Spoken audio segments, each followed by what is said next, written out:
За OneXBet, Mailbet бусад захин мөрөдөө тоглоомд хүүхэд залуучууд ихээр орох гэсэн шалтгаан нөхцөл гэвэл үндсэндээ богино хугацаанд амар хэлбэр аргаар мөнгөтэй болох. Мөн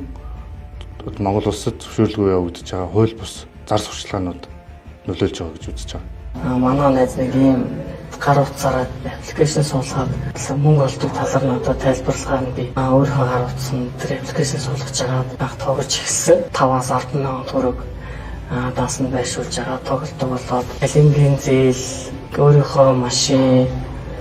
байр бусад аав ээжийнхээ эдгээр өнгөтэй хүртэл авч барьцаалж тогсороо сүйд их хэмжээний өрөнд ороод тэр маань улам даамжраад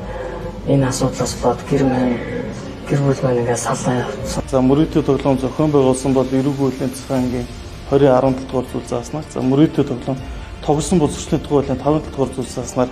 эрүүг эрхийн шийдвэрлэх ажиллагаа болон зуршил шалган шийдвэрлэх ажиллагаа явуулдаг. Дээрс зуршил нь 2022 онд улсын хэмжээнд 52 бүртгэжсэн бол за 23 онд 38, 24 онд 92, за 25 оны эхний 1-р сарын байдлаар 19 зуршил бүртгэгдэж цагдаагийн байгууллагад холбогдох шалгалтыг явуулж байна.